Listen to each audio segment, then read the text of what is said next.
Shalom, Israel, Shalom, Shalom. Brother Nakwam, watchman for Israel, coming back at you with these precepts and another cold cut to give, of course, our honor and our glory to Yahweh. Double honor to the elect elders of the house of David. So that's been in this truth for decades and decades, patiently waiting for the second coming of Mashiach Yahushua. A hearty shalom to all of the mighty men of the Most High God who are out there in the highways and byways, pushing this truth, magnifying the ministry, presenting their body as a living sacrifice, and enduring all things for the elect's sake. Shalom, shalom. Shalom to all of the men that may not be out there in the highways and byways as of yet, but they're working on it. They're getting built up in the spirit. They're praying, they're fasting, they're studying, they're being diligent and abounding in the work of the Lord. Shalom, shalom. Shalom to all of the Aquath out there, the sincere sisters out there, holding it down in the households, reverencing our husbands, being submissive and diligent, and moving in the spirit of our righteous foremothers. Shalom, shalom. And shalom to everybody tuning in live. Joshua Brewer, shalom, King. Yaffe Israel, shalom. K-Rock the Don, We Got Next Israel. Amaziah Yahawada, shalom, King.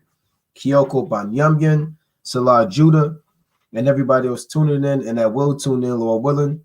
Happy Feast of Dedication for those who are keeping the Feast of Dedication.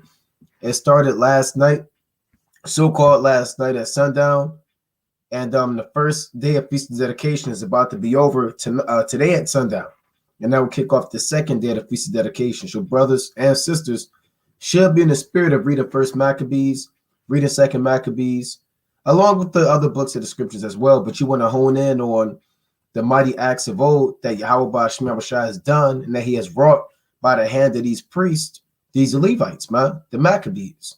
And throughout this week, Lord willing, I want to touch on various topics pertaining to our forefathers and deal with it, man. Right? The topic of this code cut is the Maccabees had these traits, do you? Right? The Maccabees had these traits, do you? Let's go to the book of Ecclesiastes, chapter 44.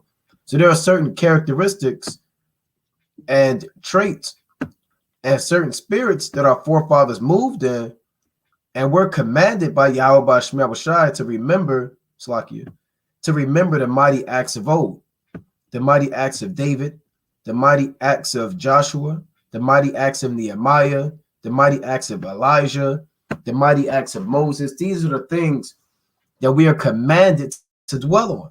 Right? This is Sirach chapter 44 and verse 1 from the top. Let us now praise famous men and our fathers that begat us. So Ecclesiastes chapter 44 is strictly dedicated, and really all the way up to around 49 is dedicated to the mighty acts of our forefathers, even chapter 50. Right? From 44 through 50, it's dedicated to the men that you read about throughout the Holy Old Testament, man. Righteous men, it reads, and throughout the Apocrypha.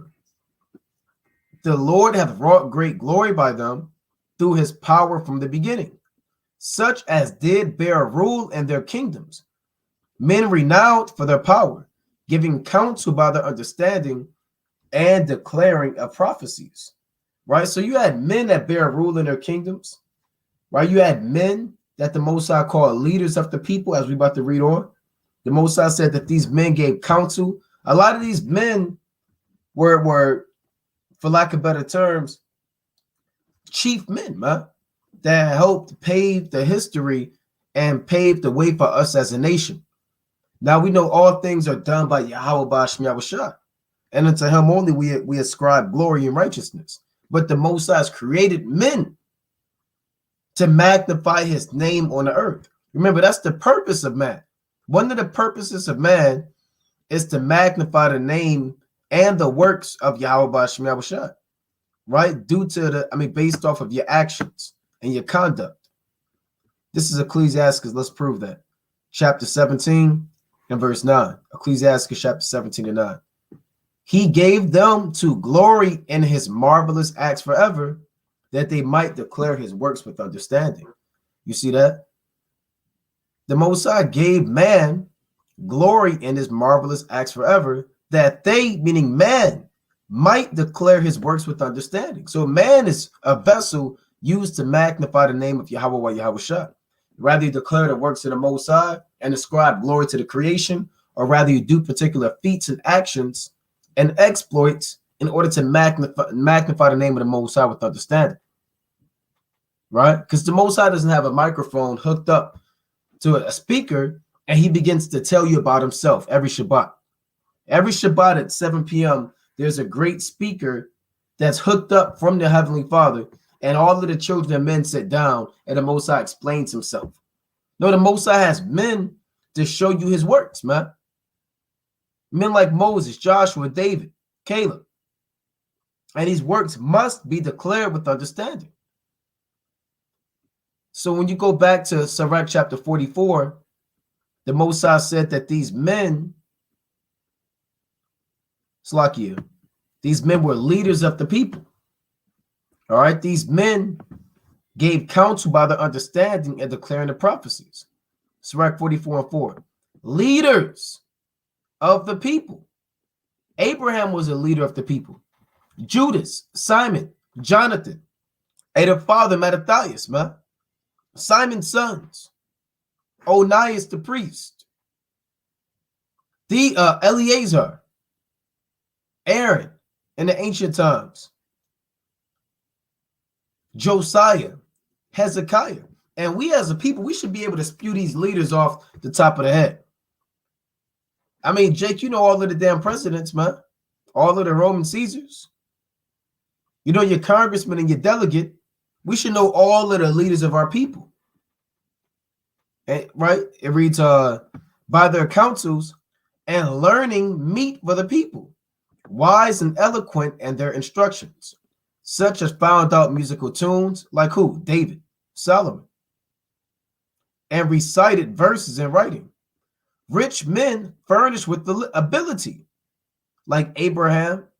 You understand? He was a rich man furnished with ability. Job. Certain kings, like Solomon, living peaceably in their habitation. All these were honored in their generations and were the glory of their times. You see that? So you have certain men that the Most High created to be glorified, man, in that specific time. During the time of Pharaoh in the ancient Egyptian kingdom, the Most High glorified himself by using Moses and Aaron. During the time of the Assyrian captivity, or around that era, 8th century or so, 7th century, the Most High set up men like Elijah, men like Elisha. During the Babylonian captivity, who did the Most High use to be honored? Daniel, Ezekiel, Jeremiah, Habakkuk, Zephaniah. During the Persian captivity, who did the Most High use? Who was honored in the generation at that time? There is always a chief man that or chief woman or chief men, plural, that the Most High is going to set up in a particular time. The Lord set up Mordecai and Esther during the Persian captivity. During the Greek captivity, who did the Most High set up? The Maccabees, Judas, Mattathias, his father, Jonathan, Simon. Who is the Most High setting up now? The men of the Lord, man. You're always going to have men to be honored in their generations and be the glory of their times. There be of them that have left a name behind them, that their praises might be reported. So certain men's name lives forever. You can ask the average American in any city about certain men in the Bible. Even if you just mentioned their name, they'll be familiar with it. If you go up to them and ask them, do you know about Noah? Oh yeah, Noah's Ark, right? Or have you heard of Moses? Oh yeah, the parting of the Red Sea, or they'll say the splitting of the Red Sea, right? Have you heard of David? Oh yeah, well David slew Goliath. Or what about Joseph? Oh, Joseph in a coat of many colors. What about Daniel? Oh, Daniel in the lion's den. What about Jonah? Oh, Jonah in the well. What about Samson, the strongest man? So certain men's name still rings a bell to this very day, based off of the things that they have done. They make movies about it. Cities are named after them, streets. They're written in documents, inscribed in stone. And the men that we're going to go into are the Maccabees. And the Most High said that their praises might be reported. So there's an account of the feats and actions of these men. Let's go to the book of Daniel, the 11th chapter. Right? Let's go to the book of Daniel. And they have certain traits. And as we go through these traits, we're going to examine ourselves and see if we have these same characteristics, man, because these men were the glory of their times. Right? This is the book of Daniel 11 and 32. And such as do wickedly against the covenant shall he corrupt by flatteries. But the people that do know their God shall be strong and do exploits. So who's doing wickedly against the covenant at this time? That was corrupted by flatteries. Menelaus, Jason, alchemists. You had certain wicked Israelites who essentially bought the priesthood, sold their soul, and joined affinity with the so-called white man. And they were corrupted. But you had a people that knew their God. Who are the people that know their God at this time? What is this talking about? The Maccabees. The Most High said, but the people that do know their God shall be strong and do exploits. What is exploits? Let's pull this definition up. Exploits. Let's see. Put to use, turn account, make capital of, cash in on. It really means a deed, an escapade, an adventure. It's here it is, a bold or daring feat. That's the definition of an exploit. Something bold and daring, dangerous, mighty. That's what that means, man. Daring means bold, venturesome, fearless. Of a person or action, adventurous or audaciously bold. So the Most High said that you had certain of our men that were bold. They jeoparded their lives to magnify the name of the Most High and for their nation. Now, one of the traits I want to go into pertaining to the Maccabees, and for brothers that don't know, here's the Maccabee family tree. We pull it up often. And you can look at Mattathias and his 5 sons and the sons that came after them. Let's see. This might be a little blurry, but let's see. See if we can get a good one. Bear with me 1 second. Okay, I may have to get another one. Right? But nevertheless, you can clearly see that there was a family tree at this time. You see that? Mattathias. Then he had a son, John. Then he had Simon, Judas, Eleazar, and Jonathan. Judas rose up first, and then Jonathan came into power for probably the longest time. And then Simon came in. Then John Hyrcanus, and then a man after him. Right? Salakia. Then a men that came after him. And we're going to go into the traits of these men. Mighty men of old that did exploits. Now, one of the traits of these men, first and foremost, was their faith in Yahweh B'Hashem Yahushua. Right? Their faith in Yahweh B'Hashem Hamashiach Wamalak Yahushua. And we were going into this yesterday during the feast day. Let's go to 2 Maccabees chapter 15. These men had unrelentless, bold faith, blind faith. Right? 2 Maccabees chapter 15 and verse 7. Right? One of my favorite verses in the book of Maccabees. But Maccabees had ever sure confidence that the Lord would help him. So this man had ever sure confidence. What is confidence? Confidence is essentially faith. Even etymologically speaking, they go hand in hand. See that? Trust, belief, the feeling or belief that one can rely on someone or something. That's faith, reliance, dependence. The opposite, distrust, skepticism. So the Most High said that our forefathers had ever sure confidence. A lot of times, brothers in a jam, you're in a situation, you're trying to figure out if are you really going to get that job, right? Is your health really going to become better? Is your son and daughter, is their health going to become better? Are you going to finally get yourself out of a hole, out of a jam? Then you begin to doubt. Let me go to the book of Matthew, the 14th chapter, and see what happens when you begin to doubt. right? Let's go to St. Matthew chapter 14. Our forefather had the highest level of faith you can really read about in the scriptures, man. Right? This St. Matthew, I want to get straight to the point. Chapter 14 and verse 27. But this is after Yahushua walked on water, right? He's walking on water. The apostles were fearful, but Yahushua said this.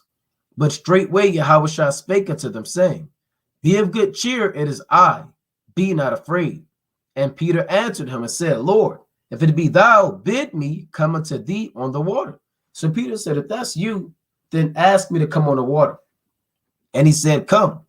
And when Peter was come down out of the ship, he walked on the water to go to Yahushua. You see that? So Peter believed for a minute. He said, look, if it's you, tell me to come on the water. He believed that that was the Lord. And guess what? He walked on the water to go to Yahushua. But let's see what happened. And that's a confident thing to do right there, man. Hey, if that's you, tell me to come on the water. And then you start to walk on the water. A lot of men may say, I don't really know about that. Even though he told me to come on the water, he kind of answered my request. A lot of men would have kind of said, I can't do that. All right? I can't swim. It says he walked on the water to go to Yahushua. But when he saw the wind boisterous, he was afraid. And beginning to sink, he cried, Lord, save me. And immediately Yahushua stretched forth his hand and caught him and said unto him, O thou of little faith, wherefore didst thou doubt? You see that? You don't want to be a doubter, man. You don't want to be a brother that when anything of adversity comes to you, you begin to doubt. Here you are praying for a situation. Like I said, it could be anything. It could be something spiritual for more wisdom, knowledge. Maybe you want to bold the spirit. Maybe you want a spirit to maybe remember the precepts. Maybe you're praying for, a better living situation or whatever.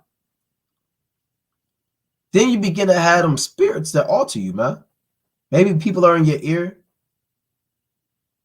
Maybe you're deceiving yourself with your own thoughts.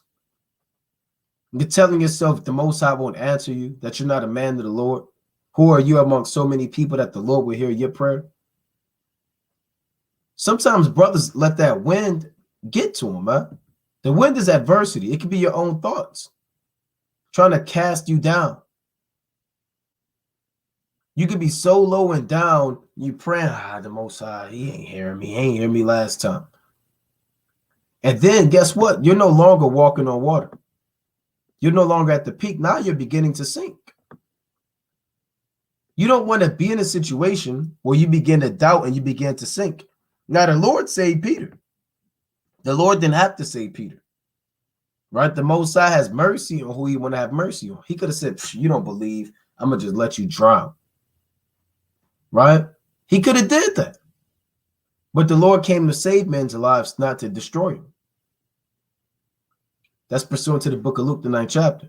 Now, the point is, O thou of little faith, wherefore didst thou doubt?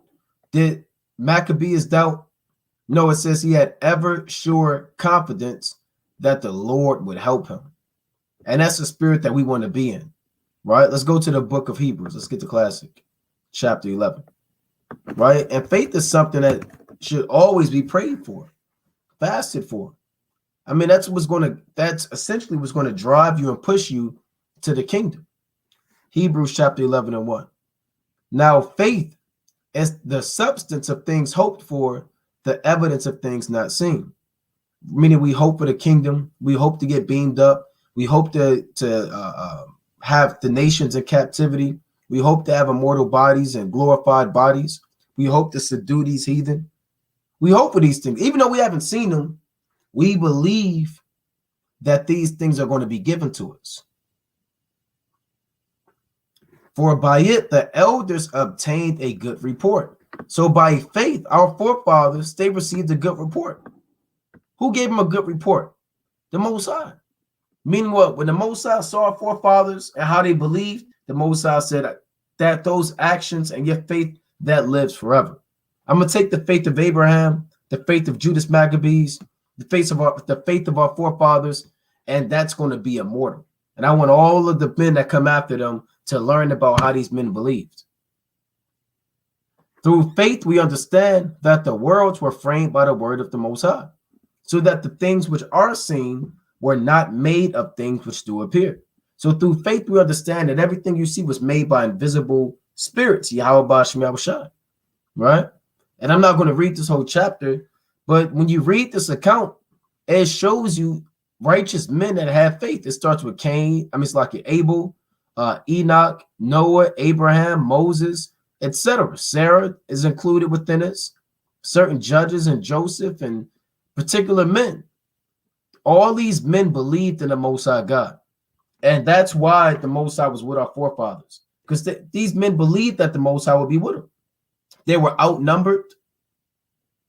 They didn't have all of the resources that the heathen had. Odds were against them, but they believed. Let's get an example of that. Let's go to 1 Maccabees, the 9th chapter. And brothers should always be praying for faith. First, let's go to 2 Thessalonians chapter 3. Right? 2 Thessalonians chapter 3 and verse 2. And that we may be delivered from unreasonable and wicked men, for all men have not faith. So the Most High said a man that don't have faith, he's unreasonable, because he's going to be carnal, right? He's going to deal with logic a lot of times instead of the spirit. You're not taught to be logical 24/7. Some things are just blind faith. The Lord said in 2 Corinthians 5 and 7, we walk by faith, not by sight. Sometimes you don't have time to think about a situation. You just got to believe and make that go, man. Take that leap, take that jump. Don't they call it a leap of faith? Right? Let me pull that up. A leap of faith, man. That's an actual saying. Right, let me pull that definition up. Right? Let's see. Leap of faith.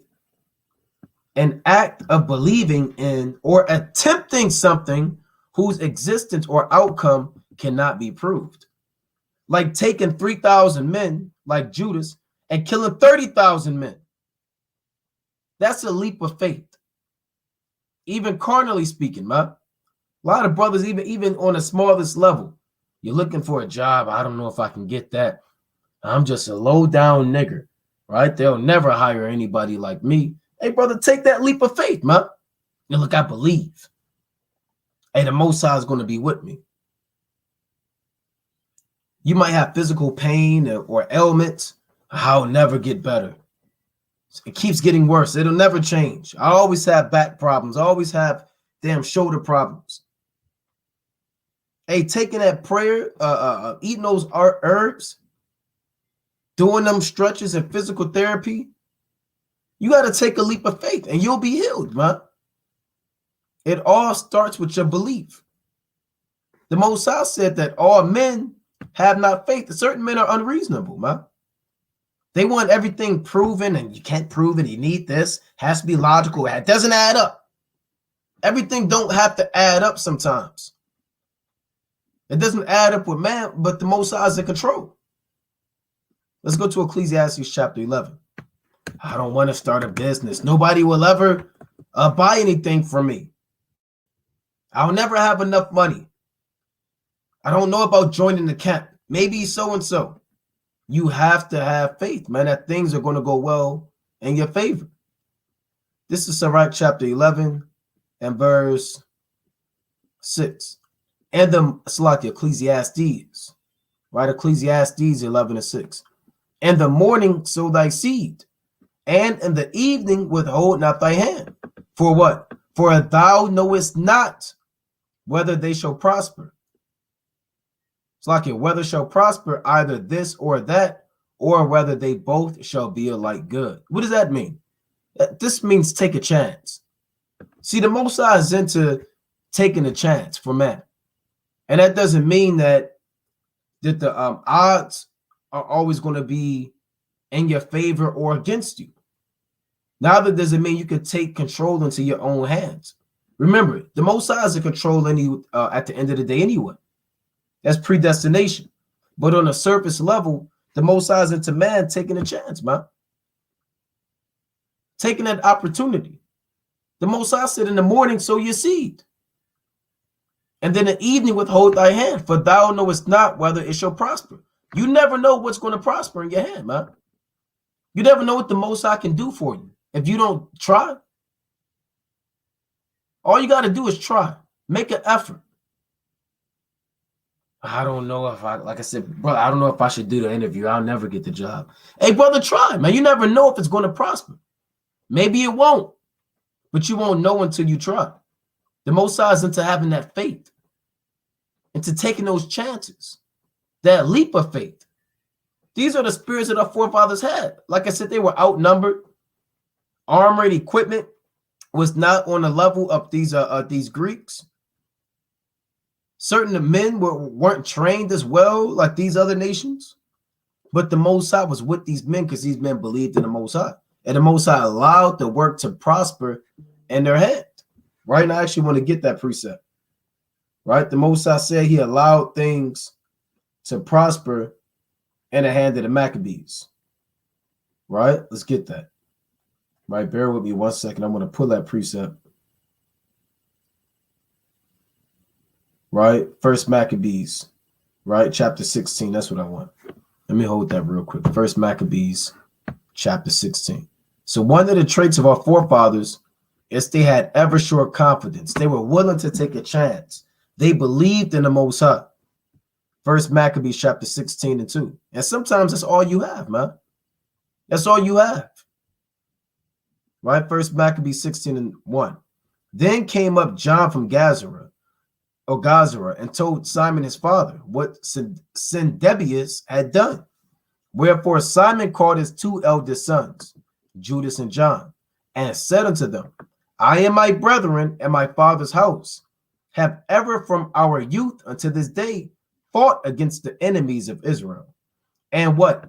And things have prospered so well in our hands that we have delivered Israel oftentimes. What if Mattathias never took that chance, man? And Judas to start slaying the heathen? What if they were just content and just waiting days and days, man? Like Judith. When you read the book of Judith, you had the elders and men, they tried to put the Most High in a box. A lot of brothers, I'm going to wait 5 days. And if the Most High doesn't do it for me in 5 days, then I know. You can't put the Most High in a box. The Most High is not man. Hey, Judith, she had faith, man. She prayed to the Most High. She took a chance. She didn't know if it was going to prosper. She put a head wrap on. She did herself up. She took a little food. And what did the Most High do for Judith? It prospered well in her hands. Simon is letting you know what Ecclesiastes is talking about.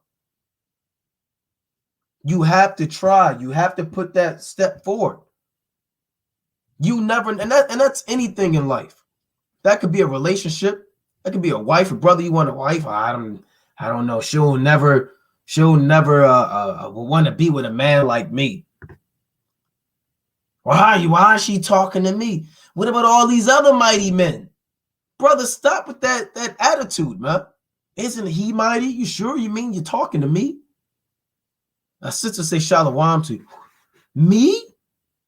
You don't mean him right there? Don't you know we'll never work out? Brother, you can't have that damn attitude, man. You can't take that approach. That's relationships. That's the damn workplace. That's dealing with reading, studying. And you might say, I'm never really on this level. I see all these men and women, they're growing, they're strong, they're remembering precepts, they're becoming mightier, they're growing. There's really no point of reading. Hey, brother, open up that Bible. You never know what the Most High will reveal to you, man. How well, sometimes you may read and the Spirit reveal things to you on a very, very high level, man. I'll just watch TV instead. I'll never grow. Brother, if all you got to do, open it up, read the Most High, he may sup with you. It may prosper in your hand, man. And now you wax stronger and stronger.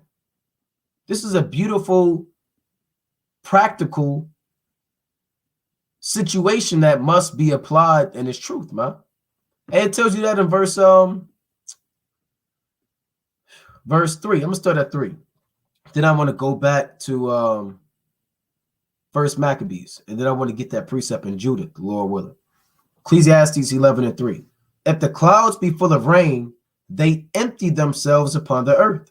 And if the tree fall toward the south or toward the north, and the place where the tree falleth, there it shall be. So certain things, they are what they are, man. Right? He that observeth the wind shall not sow, and he that regardeth the clouds shall not reap. So if you're too busy worried about what ifs, it'll never get done. It will never happen. Oh, what if I get into a car accident? Maybe I just shouldn't go to work. I don't want to leave the house.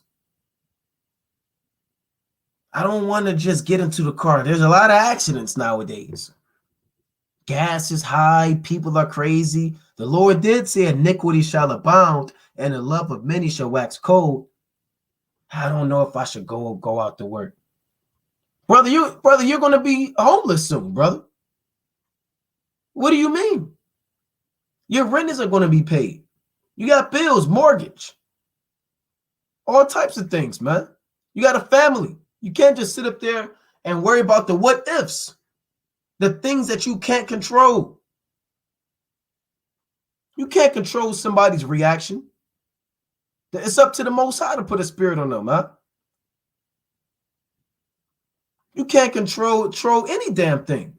This thing is outside of your hands. This is up to Yahweh Shemiyah. It's up to man in this flesh to take that chance, have that blind faith, have that confidence. Take that leap of faith, man. He that observeth the wind shall not sow. So you'll never go out there and sow if you're worried about the dangers that may come. And he that regardeth the clouds shall not reap. And it might not even rain. Here you are, you're not going to camp. Y'all are just looking out the window, looking at the damn forecast. Well, I don't know, it might rain. It did say 25% of chance of rain. Maybe we should just not go to camp. Well, oh boy, look now, it says 40%. Right, it says 40% today. Oh boy, well, maybe I really shouldn't go. No, brother, you can't just look at the damn forecast all day and base your plans off of the uncontrollables. Now, you want to have wisdom and common sense at times. Of course, if it's a damn hurricane outside, don't go. Right? But the point of the matter is you have to have an optimistic mentality in its truth. Right? They call it optimism and pessimism. These are other, other terms for faith. Let's see. Let's type that word in. Optimistic. Right? Optimistic, hopeful, and confident about the future. Positive. You want to be a positive individual, man. You got people saying, well, I'm thinking about, like I said, I'm thinking about taking on it. I'm thinking about quitting my job and starting this business. I've been saving up. I think I got everything lined up. And I think that's the best way to go. Then you're talking to somebody who's the opposite of this. And it's nothing but negativity, man. What do you mean you quit your job to start a business? Right? Don't you know that'll never work out? Don't you know that you're about to be destroyed and your sins are very many? And how are we going to do this? And well, what about this? And well, the car is like this, and gas is like this, and hey, nobody want to hear that, man. Nobody wants to deal what they call it a Debbie Downer, man. They just want to pull you down. Negative. I don't want that spirit around me, man. You want to have an optimistic. You want to have a Judas Maccabees, ever sure confidence type of spirit.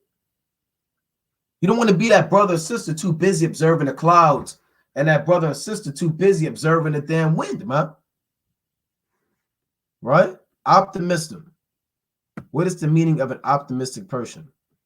Look at this. A person who is inclined to be hopeful and to expect good outcomes. And that's really when nobody else expects it. You're the one that expects your health to clear up, when the doctor says you'll never see again, you'll never walk again. Some people just ignore that, man. Shit, Slucky. Shoot, I ain't hearing that. Right? Hey, look, I don't care about that. I'm not paying that no mind. Hey, I believe the Most High. Hey, the Most High is in control. Right? You have to pray for that spirit, man. To have an optimistic, full of faith, ever sure confidence, blind faith spirit. Right? It says, someone who is given to optimism. The optimists have faith that no matter how avaricious the age, literature will endure. Right? So that's the spirit brothers want to be. Right? And then not only do you have optimism, you have, I believe, pessimism. Look at this. Pessimism. A tendency to see the worst aspect of things or believe that the worst will happen. A lack of hope or confidence in the future. Defeatism. Negative thinking. Negativity. Expecting the worst.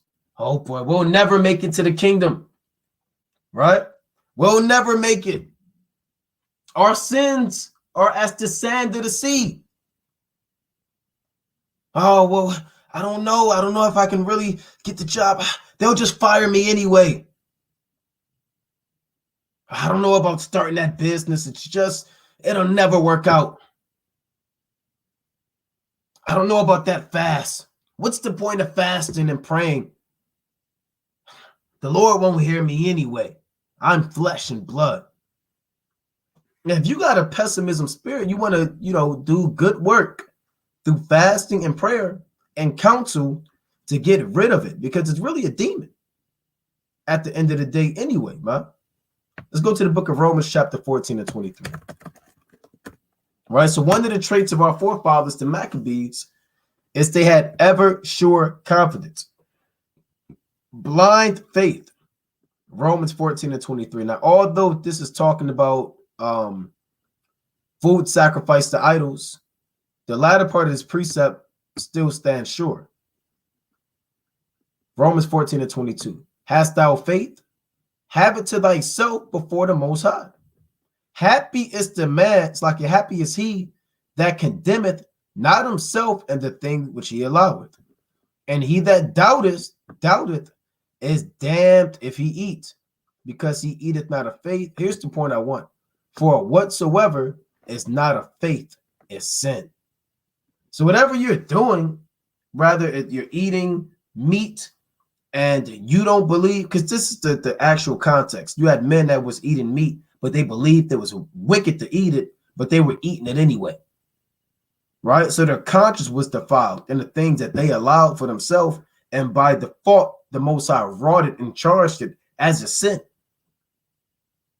You may have had a man who believed that eating herbs was wicked and evil, but he will eat it anyway. Well, he's not eating that out of faith. Anything that you do, if it's not of faith, the Most High said it is sin. Just like that. That's anything. It's not just eating meat and herbs, man. Whatever you put your hand to do, you got to believe that the Most High is with it. Whether it's carnal, like I said, it could be getting a loan to start a business. It could be spiritual, going on a 2-day fast, prayer, right? Going to camp an extra day, believing that the sheep are going to be out there, extending camp a few more hours, prayers. Whatever's not of faith is sin. The Most High is teaching us to have an optimistic, ever sure confidence mentality when we read the book of Maccabees, man, and see how these men, how the Most High had things prosper well in their hands. Right? Let me go back to Ecclesiastes chapter 11. Ecclesiastes chapter 11 and verse 4 one more time. He that observeth the wind shall not sow, and he that regardeth the cloud shall not reap. As thou knowest not what is the way of the spirit, nor how the bones do grow in the womb of her that is with child. Even so, thou knowest not the works of the Most High, who maketh all. So you don't know how the bones grow, how certain things happen, but the Most High has your child come out healthy, right? The Most High has them stand upright, be strong. These are the things that the Most High gives you, man. You may not know how the Most High is having things operate behind closed doors, man. And the morning sow thy seed, and in the evening withhold not thy hand, for thou knowest not whether they shall prosper, either this or that, or whether they both shall be alike good. Right? So that's plain. Judas Maccabees had ever sure confidence that the Lord was with him. An optimist. Right? You got to ask yourself, do you have an optimistic mentality? Do you have the traits of the Maccabees, man? All right. Or are you like a depressing Debbie Downer kind of person? Everybody brings good news and plans to you, and you just see the worst in it. Right? And you just shut it down. And that could put a spirit on somebody, man. Every time you come to them with something, they just shut it down. They're negative. They don't believe. That might put a spirit on you. Well, maybe you're right. Maybe this was a foolish idea. Right? Maybe this was something that just will never happen. Who am I? Why did I even think that that would be successful? I'm going to just go back to work at McDonald's. And they say, yeah, that's the best thing you can ever do. Right? You were created for that. Say, yeah, maybe I was created for that. Right? You don't want to be around nobody, saying things like that, man. It's not a good spirit to entertain. Now, this is First Maccabees, chapter 9 and verse 2. It reads, now Judas had pitched his tents at Eleazar, and 3,000 chosen men with him, who seeing the multitude of the other army to be so great, were sore afraid. Whereupon many conveyed themselves out of the host, and as much as there abode of him no more than 800 men. So Judas had 3,000 men. They saw the massive army. His Judas army retreated.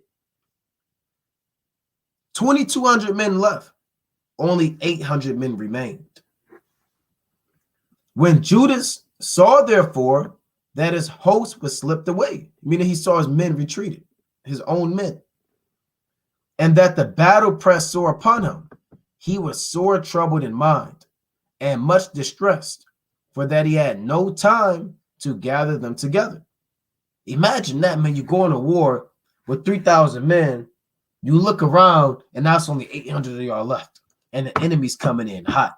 They're riding to you, and your guys are fleeing. You got to hurry up and switch up the battle formation and figure out, do you leave with them? Do you fight? You got to have, quick conceit and judgment, man.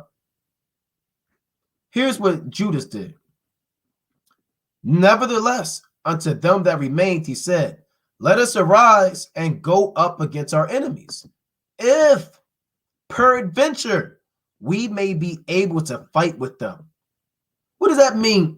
Now remember, he has 800 men. 800 men. And how many men is he fighting against? Let's see, verse 4, First Maccabees 9 and 4. From whence they removed and went into Berea with 20,000 footmen and 2,000 horsemen.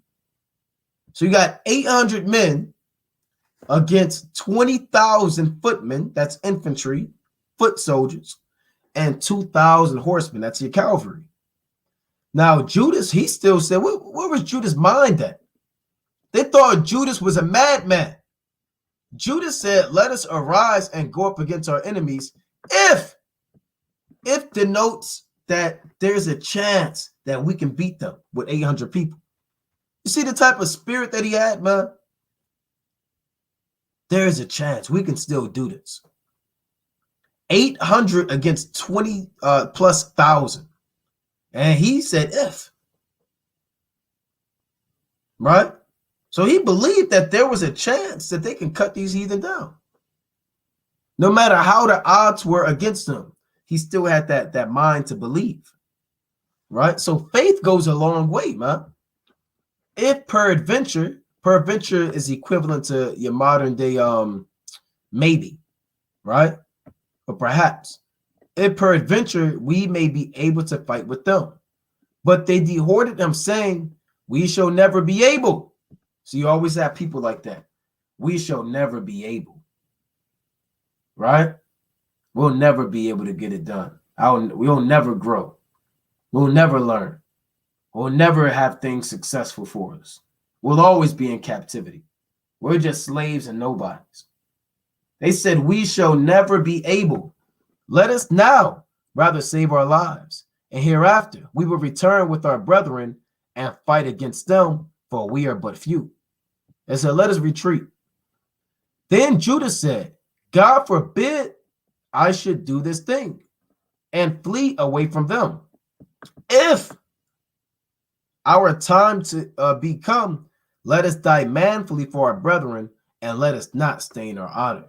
So Judah still believed. Now we know Judas fell in his battle, right? But the point of the matter is not that he fell, but that he had faith that the Most High would be with him, huh?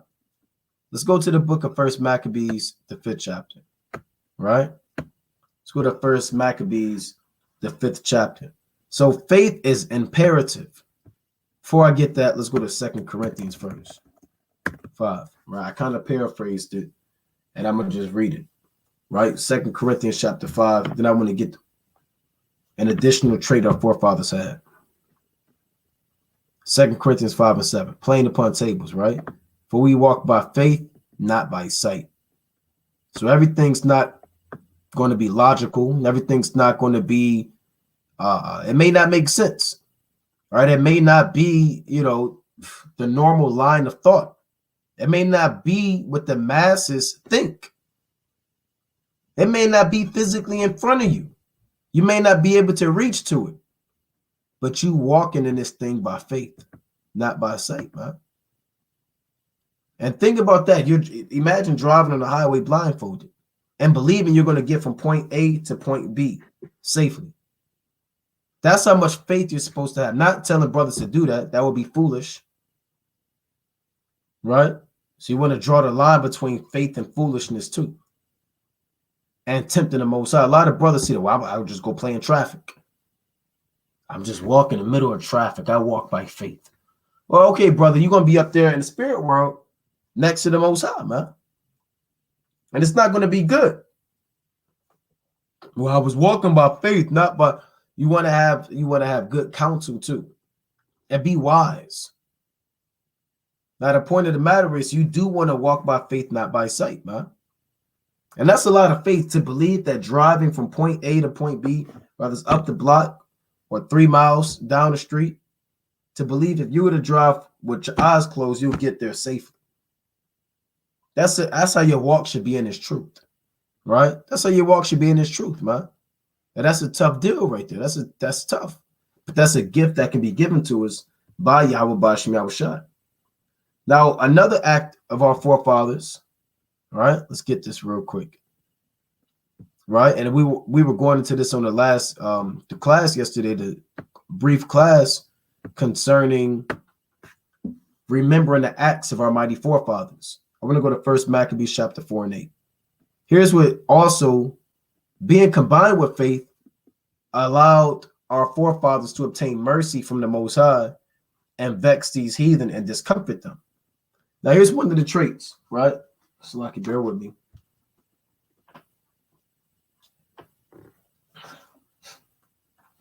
This is 1 Maccabees chapter 4 and verse 7. Right? It reads, and they saw the camp of the heathen, that it was strong and well harnessed, and compassed round about with horsemen, and these were expert of war. So Judah's army, again, they're looking at the heathen, and the heathen are well trained. Remember, they were in certain barracks and military schools and garrisons and fortresses from the time they grew up, like Alexander. A lot of these men were trained in the law of battle tactics, military formation. They were experts in war. They were trained. They spent years learning how to use diverse tools and spears and shields. And, they had top generals that were taught them. Judas and his men did not really have that, right? So certain men were expert of war. Then said Judas to the men that were with him, fear ye not their multitude, neither be ye afraid of their assault. Remember how our fathers were delivered in the Red Sea when Pharaoh pursued them with an army. And that's the point I want. These men would always remember what the Most High did for them. And that's something we were going into last night. And I want to harp on again that's a commandment. The Most High said, remember what Amalek did. Remember what happened to Miriam. Remember the Sabbath day. Remember the days of old. There are plenty of precepts. Remember, O Lord, the children of Edom and the day of Jerusalem. You're always commanded to remember the ancient times. Our forefathers, Judas pulled the account of Exodus, the 14th chapter, of our fathers being delivered from the Red Sea. Let's go to that. Right, which also shows, like we were going into yesterday, that Judas was well studied. Right, Judas himself was well studied in order to know that. Now, I'm not going to read this whole chapter, right? But this Exodus chapter 14 and verse, let's see where I want to start. 27. And Moses stretched forth his hand over the sea, and the sea returned to its strength when its morning appeared, and the Egyptians fled against it, and the Lord overthrew the Egyptians in the midst of the sea. Remember, we in this chapter were being pursued, and there was no place to go. We had on one side the Pharaoh and his army coming in and his chariots, and on another side we had water. So there was no escape, right?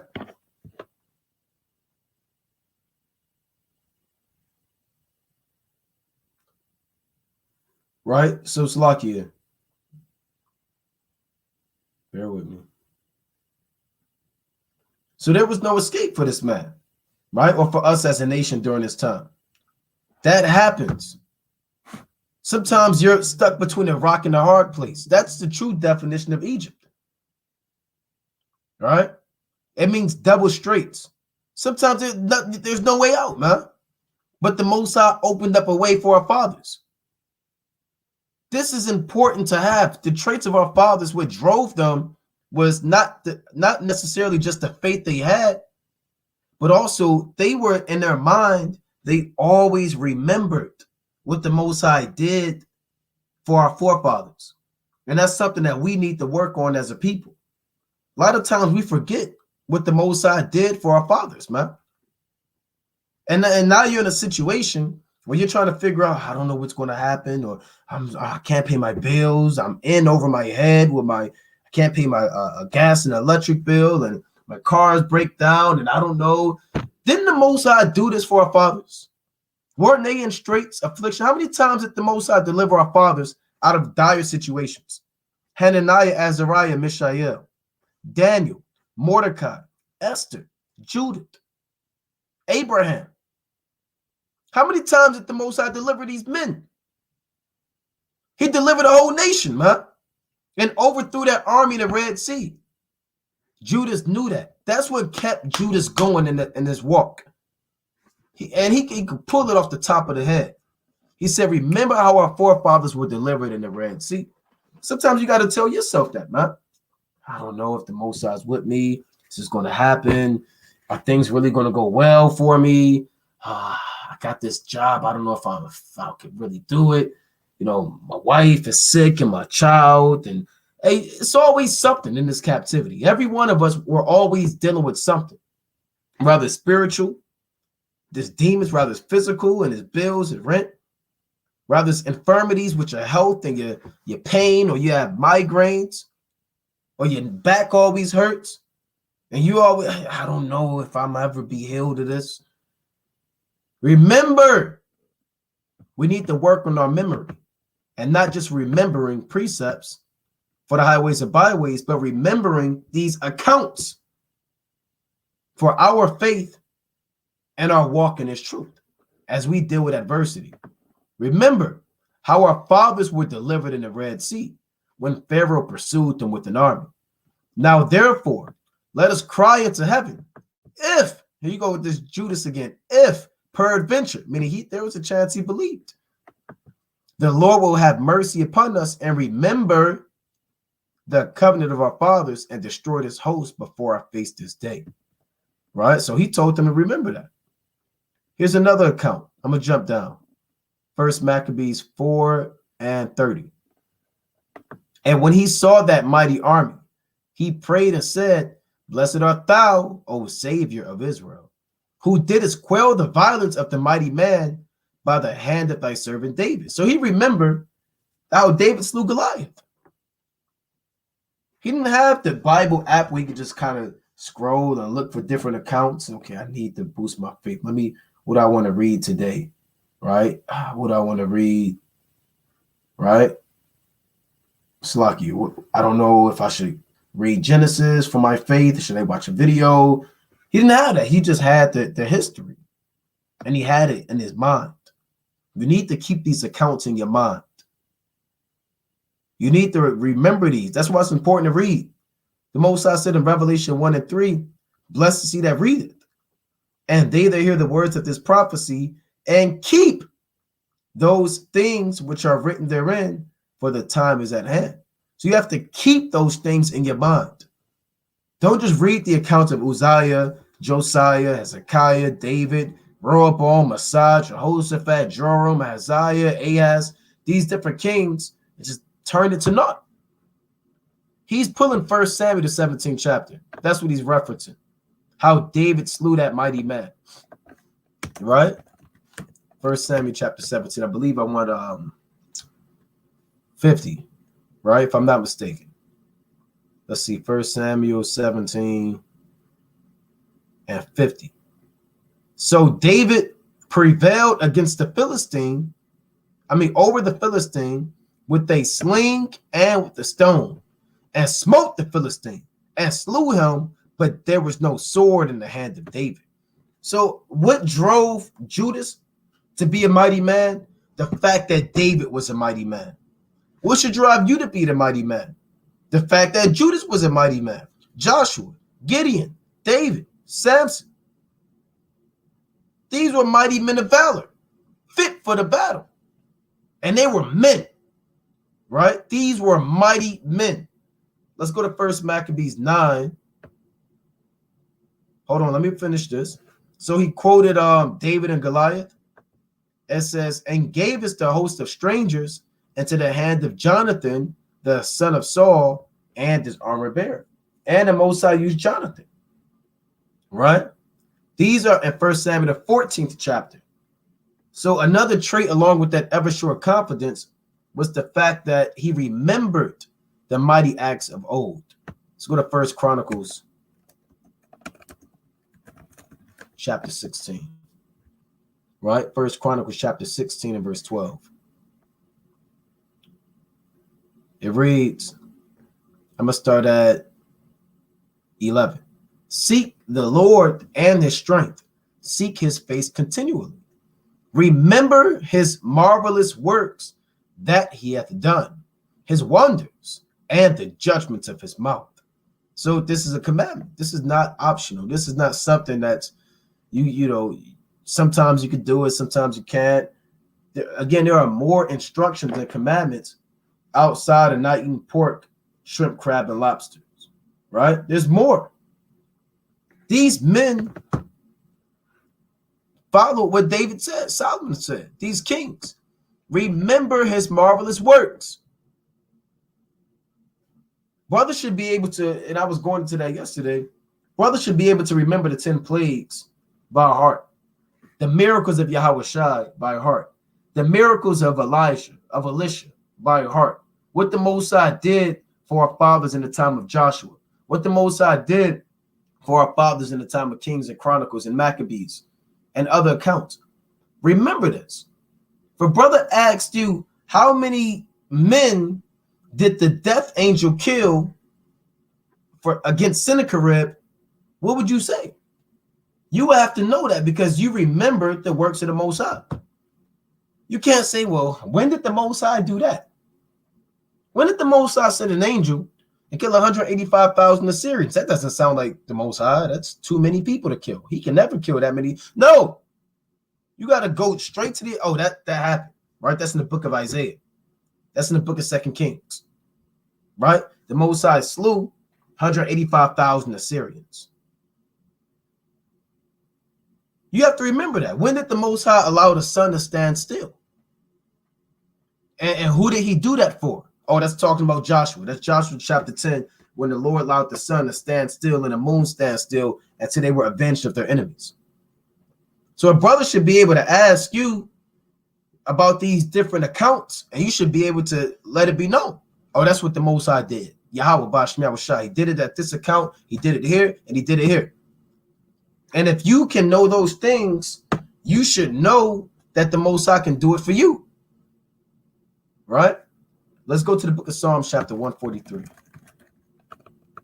Right? Let's go to Psalms, chapter 143, and read verse 4 through 6. Psalms, chapter 143, 4. Therefore is my spirit overwhelmed within me. My heart within me is desolate. I remember the days of old. I meditate on all thy works. I muse on the work of thy hands. What does this mean? I meditate and muse. Meditate means to think, right? And when it says meditate, it doesn't mean you're thinking about 1,000 things at once. You can't meditate and you're thinking about your bills and your car note and a woman and what you're going to eat and what movie you want to watch and how you're going to go to work tomorrow and what you're going to eat at lunch and what your coworkers going to. You can't be thinking about all of that when it comes to meditating on the works. You have to wholly devote time and clear your mind and just think about one thing only, and the works of the Most High. You can think about the creation, what the Most High did for our fathers, the miracles of the Lord, what the Lord has done for you, what the Most High is doing in the earth. And that's important to do. It's important to meditate. Even Isaac meditated in the field. In Genesis, the 24th chapter. Let me get that real quick. It says Isaac went out in the field to meditate in the evening. Right? To meditate in the evening. Genesis chapter 24. Let me get straight to the point. And verse 63. And Isaac went out to meditate in the field at the eventide. And he lifted up his eyes and saw, and behold, the camels were coming. You see that? So that's when Rebecca was on her way to meet her Lord, man. But the point is, Isaac, he went out in the field. He isolated himself. Remember, Isaac had a lot of wealth. He had a lot of men servants, cattle, maid servants, sheep, asses, oxen, herds of flocks. He inherited the army that Abraham had, that 318 men. Isaac had those things, but Isaac had to get away, right? He had to take a step away. It's important to do that sometimes, to turn your phone off sometimes, man. Close out that damn Instagram and TikTok and damn Facebook and Twitter. And Snapchat, whatever people are using nowadays, man. Turn the TV off. Get off the laptop. Go somewhere and meditate about the works of the Most High. And you'll find that you'll be able, in dire situations or in adversity, to recall those accounts, because it's always fresh on your mind. When you're meditating, it's always in your mind. So now when you're dealing with adversity or affliction, or you need to comfort someone or even yourself and your household, those accounts are fresh in your spirit. Isaac did it. There is it's profitable rather to meditate on the works of the Most High. It says, I muse on the works of thy hands. What does muse mean? Right? Let's put this definition up so brothers can see where David said, I muse on the work of thy hands. Right? It pretty much means the same thing. Right? Let's see, muse.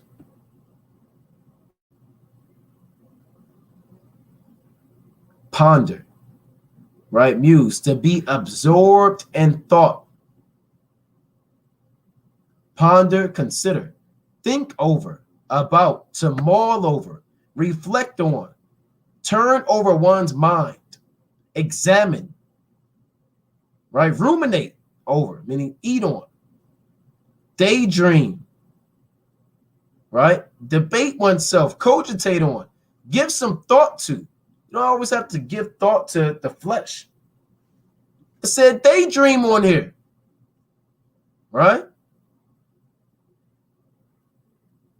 Look at this. A series of pleasant thoughts that distract one's attention from the present. You need to distract yourself sometime from the present, man. And meditate on the works of the Most High. Envision how the Lord delivered our fathers out of Egypt. Envision, let that imagination work.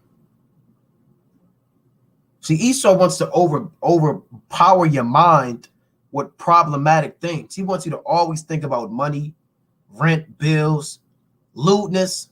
In a world, they want you to think about sex and folly, stress, anxiety, problems, one thing after another. Hey, man, you got to muse on the works of the Most High sometimes, man. You know, that's what David did. And that's what kept David going. And that's what keeps us going. Musing and meditating on the works of Yahweh by Shema Mashiach Malak Yahushua. Right? Let's go to Psalms. Right? We pulled this precept last night. I'm going to pull it again. Right? Psalms chapter. It's lucky to see where I'm at with time. Psalms chapter 77 and verse. I'm going to start at 5.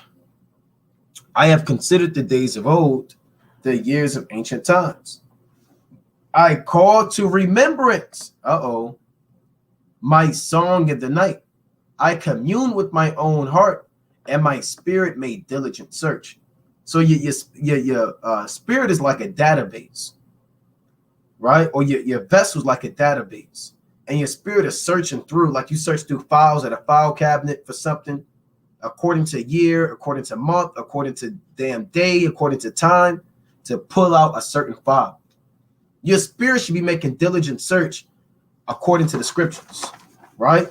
According to the works of the Most High, looking for these accounts and the mighty things that the Most High has done. When you're dealing with affliction and trouble, your spirit should be like a damn computer to be able to comfort yourself according to different precepts. Judas did it. His spirit made diligent search and instantly pulled the account with King David, who slew Goliath. He instantly pulled the account with Jonathan and his armor bearer. Instantly pulled the account with Moses in the Red Sea. That's how trained we should be in his word, man, to have this diligent search and have these conversations with the spirit, man, and convince yourself that the Most High is with you, you know? Will the Lord cast off forever? Will he be favorable no more? Is his mercy clean gone forever? Doth this promise fail forevermore? So these are, the fleshly carnal thoughts that you may feel like the Lord isn't dealing with you. You're not a man of the Lord. He cast you off. You'll never really be on a particular level that you thought you would be on. The things will just never go well in your hands. Right? You'll ask questions like, hath God forgotten to be gracious? Hath he in his anger shut up his tender mercies? Selah. And I said, this is my infirmity, but I will remember the years of the right hand of the Most High. And that's what you have to do. When you're dealing with adversity and affliction and doubts, the only thing to sustain your infirmity, because infirmity is a pain, when something is weak. When something is firm, it's strong, stable, concrete. If it's infirm, it's weak. It can fall apart. Pain. This is my infirmity, but to heal your infirmity, you have to remember the years of the right hand of the Most High. I will remember the works of Yahweh by Shema Yahushua. Surely I will remember thy wonders of old. Right? So let's go to 2 Maccabees. You have to remember all of the great things that the Most High has done. Let's get another account of our forefathers, and their ability to remember the works of old and use these things to keep themselves pushing in the spirit and power of Yahweh Bashem Yahushua. That is 2 Maccabees chapter 15 and verse 21. Right? 2 Maccabees 15 and 21. Maccabees, seeing the coming of the multitude and the diverse preparations of armor, and the fierceness of the beast, stretched out his hands toward heaven, and called upon the Lord that worketh wonders, knowing that victory cometh not by arms, but even as it seemeth good to him. He giveth it to such as are worthy. Therefore, in his prayer, he said after this manner, listen to this prayer he had. O Lord, thou didst send an angel in the time of Ezekiah, which is Hezekiah, king of Judea, and didst slay in the host of Sennacherib 185,000. Wherefore now also, O Lord of heaven, send a good angel before us for a fear and a dread unto them. So he remembered how the Most High used the death angel to kill 185,000 of the enemy. That's an entire football stadium, maybe and a basketball stadium combined, just full of dead men's bodies. So when he's praying also in a spirit of diligent search about how the Most High was with our forefathers. And that was imperative when it came to him vexing these heathen and being outnumbered and, being essentially outwitted and having different experience that his men may not have had, or he had to deal with a lot, man. These are the spirits of the Maccabees, man. Do you have them? Do you have faith? Do you have ever sure confidence? Are you able to remember these accounts like Judas did, man? Can you just pull it like that? Are you keeping these things that keep you rolling in this truth, right? Another trait I want to touch on, not so much on a spiritual, but this is, it is physical and spiritual, right? Let's go to 1 Maccabees, the 9th chapter, right? Let's go to 1 Maccabees chapter 9.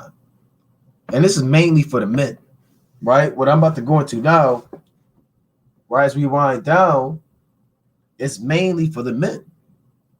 1 Maccabees chapter 9 and verse, I'm going to start at 12. As for Maccabees, he was in the right wing. So the host drew near on the two parts and sounded their trumpets. So here's the heathen army. They draw near, the sound of the trumpets. They also, of Judah's side, even they sounded the trumpets also, so that the earth shook at the noise of the armies. And the battle continued from morning till night. Now when Judas perceived that Maccabees and the strength of his army were on the right side, he did what? He took with him all the hardy men. So Judas had men, and these wasn't soft guys. They didn't, carry pillows with them. And they didn't wear pajamas, right? Silk pajamas. And have those damn flexy pink rods in their hair, man. Right? They weren't getting their nails done. They weren't in touch with their feminine side. You got men saying now you got to get in touch with your feminine side. And if you don't, you're insecure. Why are you insecure? Why can't your wife put makeup on you and paint your nails pink? Why can't you put on a dress? What are you, scared? What are you, not a real man? So the whole concept of manliness is completely out the window. Judas took not all men, he took the hardy men. Right? What does the word hardy mean? Right? Here's the definition of hardy. Robust, capable of enduring difficult conditions. Right? These men were battle-tested, veterans, healthy, fit, strong, sturdy, tough, rugged, hardy. Right? Hale and hearty, vigorous, and fine fettle. These are men, mighty men. So these men have to have been cut, strong, swole, buff, whatever you want to use, tall, mighty, chin up, strong, fit for the battle. They can endure affliction, endure elements, battle tested. Hey, Jake, you can barely go to camp, man, for 10 minutes, man, without your damn your damn heart doing this, man, because you keep eating damn baked beans and chili all day, man, and Big Macs. You're pulling the precept and you're talking about you need to sit down, right? You're out of shape, right? You're not battle tested. If you were in the wilderness, you wouldn't last, man. Jake, you got to take care of yourself, man. You got to take care of your flesh as well, man. You got to take care of your spirit and you got to take care of your flesh, man. Right? You have to be a hearty man to the Lord, man. A mighty man. You have to have an austere spirit, a manly spirit. Right? Did not Yahushua have an austere spirit? Let's get that in Luke 19. A lot of Jake, brother, you giggling at everything. You know, you're still playing with action figures. Talking about their collectibles. Right? You're just doing God knows what, man. You're just letting your woman rule all over you and tell you what to do. Your kids are telling you what to do. Brothers have to go back to that spirit of being hardy men, mighty men, rugged, tough men. Right? Men, calluses on your hand. Men in the ancient times had calluses, man. Right? You shake a man's hand, now it feels like damn whatever, man. Back then, men's were they had calluses. The salute for men was strong. Now you salute a brother kind of strong. He's ow. He's saying, ouch. Ow, ow, you hurt me. Ow. You hurt my feelings. These men was men. Right? And this is the book of Luke 19:21. For I feared thee, because thou art an austere man. Yahushua is an austere man. Thou takest up that thou laidest not down, and reapest that thou didst not sow. What does austere mean? We pulled up hearty. Right? What is austere? Severe or strict in manner, attitude, or appearance.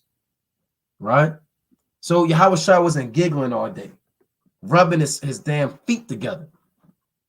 Damn on the phone, on his stomach, damn kicking his feet in the air, man. Right? Eating damn butterscotch candies all day, man. Out of a fanny pack. You got brothers now, they wear purses. You got fringes on, then you got a purse, but it's your fanny pack. And you got butterscotch candies in there. Right? The Lord is not dealing with that, man. Men have to be men. You got men that got damn skinny jeans with holes all in them. You got brothers I seen brothers wearing dresses, not in the truth, but it's long, I guess it's a long shirt, and they got zippers in the back. Right, let me see if I can find that shirt. Men shirt. See, I'm almost scared to type this in. With zipper in the back, man. Look at this. Hold on. Right? Jake wear long shirts. Now with zippers in the back, man. Asking your ox to zip you up. Now Jake, they're wearing short shorts now. You even see brothers that hoop now, they got these long short shorts on. I mean, these short shorts on, man. Right? This is ridiculous. Brothers taking 45 minutes to get to camp because they playing in their damn beard and hair. Look at this. Would Judas wear this? Simon, Yahushua, our men were austere men, mighty men, right? Hardy men. We read that. Let me read this again. First Maccabees chapter 9-14. So brothers got to change their attitude up, man. Now, does that mean you like that 24/7? Or there's times where you laugh and you have mirth and joy, right? But brothers should be in the spirit, man. It says, now when Judas perceived that Maccabees or Maccabees and the strength of his army were on the right side, Slakia, he took with him all the hardy men. You got to ask yourself, are you one of these hardy men? Would you be one of the hardy men in the ancient times? Right? Let's pull that definition up again. Would you be called? Are you able to endure difficult situations? When it's cold out, when it's hot, when things aren't going your way, when the odds are against you, are you a hardy man? Let's see, what does it mean if you're hardy? Accustomed to dealing with fatigue or hardships, man. Every brother has to be a hardy man. You got to know how to deal with hardships through experience, be battle tested. You know how much hell we catch in this truth, man? It's always one thing after another. And eventually you get to the point when you become numb to certain things. You may hear bad news and you're numb to it because you're experienced, you're battle hardened. You're not emotional about everything anymore, man. You know, certain men are too that they get really emotional. They start, I don't know if I never heard nothing like that. Wow, that happened. They're naive a little bit. And in process of time, this is something that happens, man. You acquire this trait. Some people just say you're insensitive. Now, sometimes men are just hardy, man. Right? They know how to, they've been through a lot. Like you talk to them old, back in the day, them old World War II veterans, right? You may see them now, they're old, man. They're in the damn wheelchair from Vietnam. And those guys are still they still have that military mind. I'll kick your ass. And they try to get out their damn wheelchair. Right? They still have that hardy mentality, man. Because you had to have that out in war. Those men that came back from World War II, from Vietnam, they're still like that, man, to this day. They're in the damn VFW. These veteran places. They still wear that, what is that? That hat, right? Brothers, what I'm talking about, that military hat, man. They may even have some of these medals they wear every now and then, man. You know? They deal with fatigue and hardships.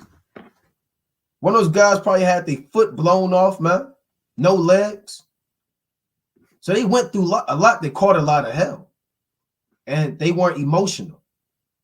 Now, there's a precept, right? Let's get this real quick in Ecclesiastes, chapter 21 and verse 20. Right? Let's go to Sirach, chapter 21 and 20.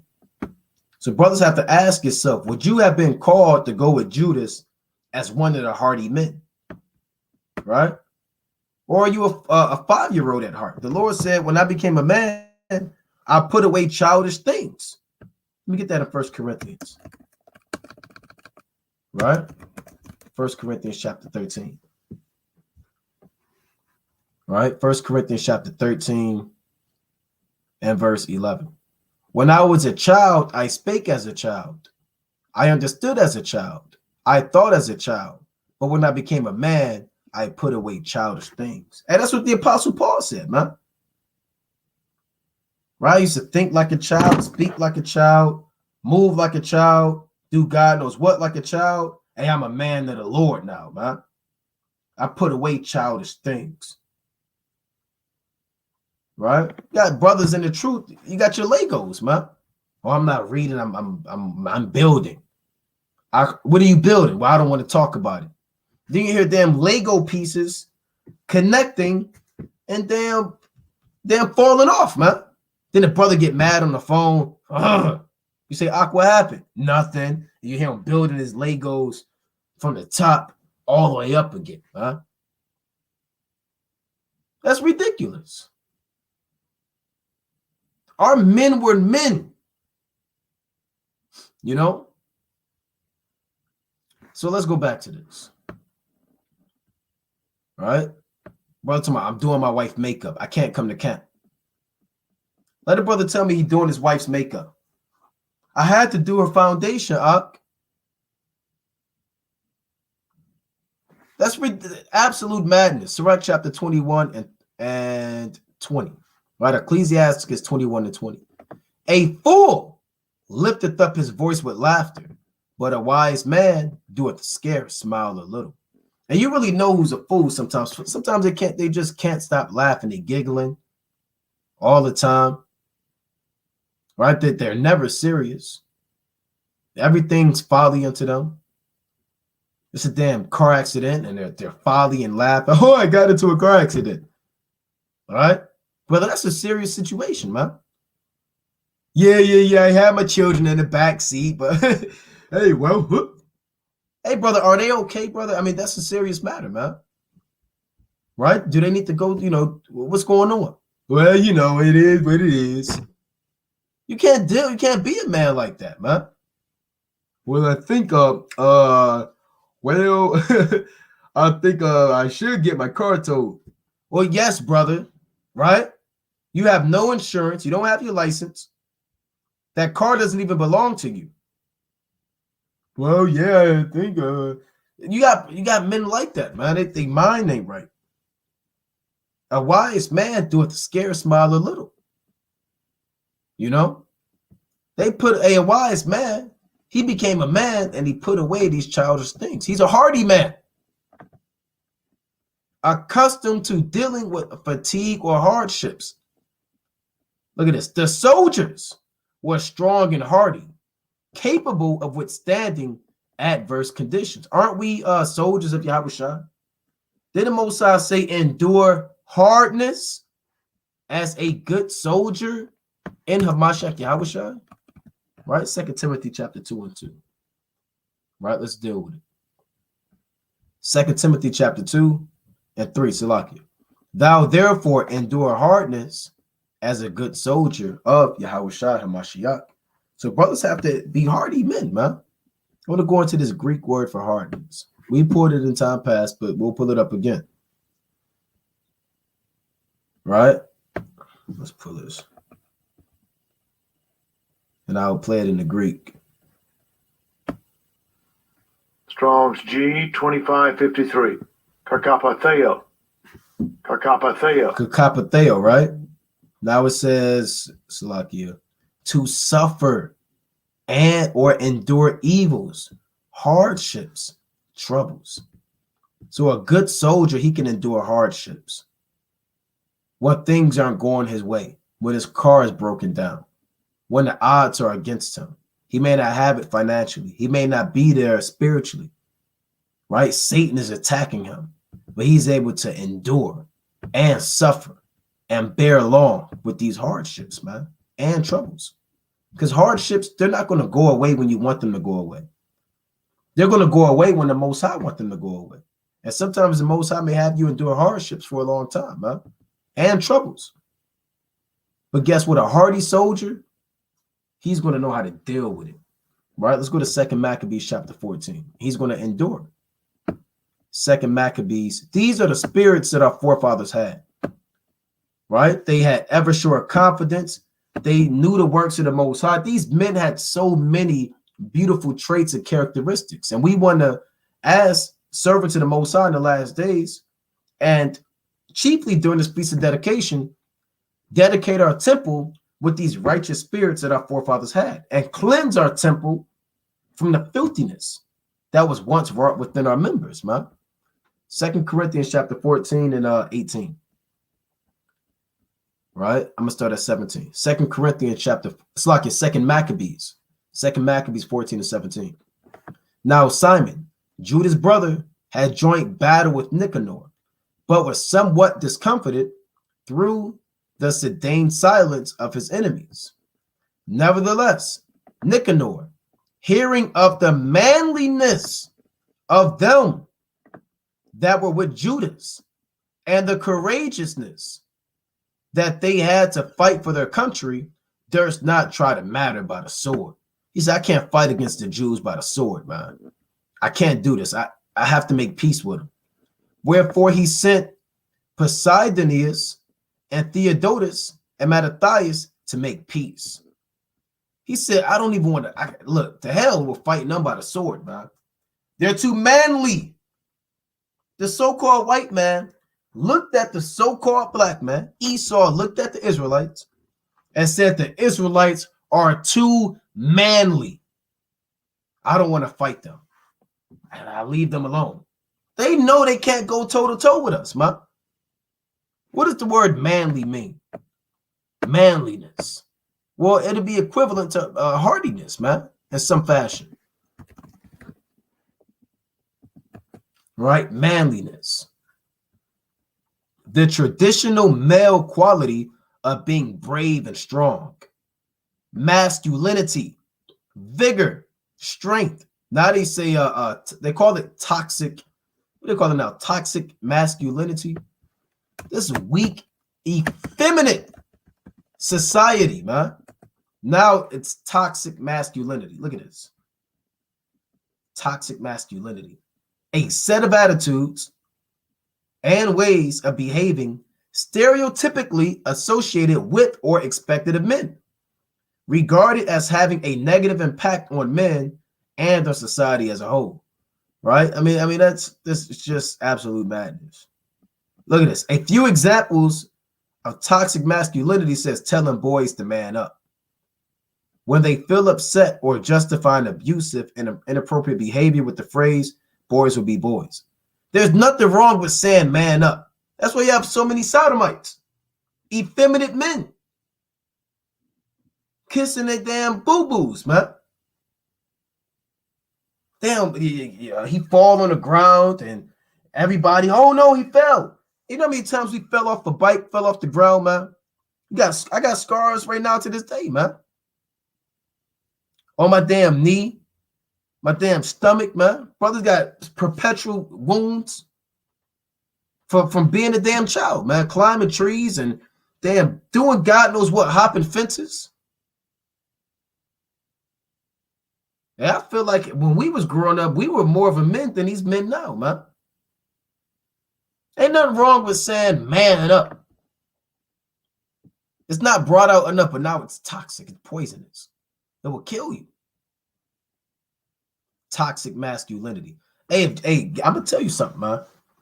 If Judas, Simon, Jonathan, Mattathias, if they took a time machine and came on the earth now, or they were resurrected and they're walking around with their ancient garments, and they saw men, they'll kill them, man. They might put their hands on them. Nehemiah.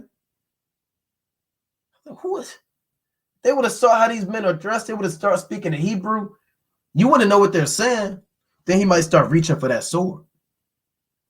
They wouldn't fit in this society. It's too effeminate, too emasculated. You got men in dresses, men in makeup. I saw Shaq put a damn dress on, dealing with Kevin Hart. You know? Hey, guess what, man? Manliness was a thing back then. Vigor, strength. Now you got men, and your wife asks you to open a damn jar of damn pickles or cheese or whatever, and you calling another man. I can't do it, Ak. I'm not strong. You can't open anything anymore. Jake, you can barely fix anything. Your damn self. Our great-great-great-grandfathers was building houses, man, from the ground up. Doors, windows. Now you're looking at you're looking at something, you got the manual to build it. It's upside down, and you're trying to figure out point A goes or point B. Then you see a spider, and whoa, what's that? You're jumping on the couch, right? Because you're trying to see if the damn ant was on the floor. Well, men are effeminate now, man. You taking a damn shower, you put the thermometer in there, right? To see if the water's too hot, you take it out. You shake the thermometer, put it back in there, right? You take it out.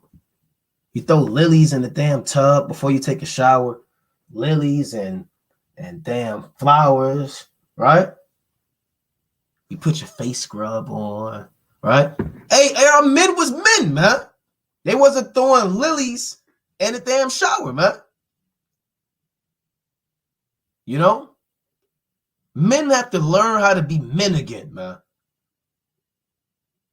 Let me read this one more time. Verse 2 Maccabees chapter 14 and 18. Nevertheless, Nicanor, hearing of the manliness of them that were with Judas and the courageousness that they had to fight for their country, durst not try to matter by the sword, man. They said, we're not trying to matter by the sword because we're going to take a loss. If we fight these manly men, it's lights out for us, man. Let's go to 2 Chronicles chapter 17. Right? 2 Chronicles chapter 17. And I believe I want verse. Yeah, I'm going to start at 12. 2 Chronicles 17 and 12. And Jehoshaphat waxed exceedingly. It's like it waxed great exceedingly. And he built in Judah castles and cities of store. And he had much business in the cities of Judah.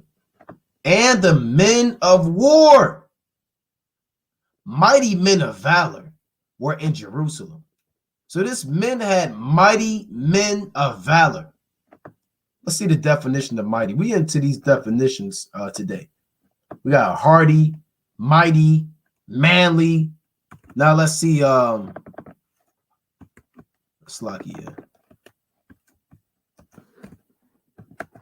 see, mighty definition. Possessing great power. It's like you're possessing great and impressive power or strength, especially on account of size. Tough, ferocious, fearsome, manful,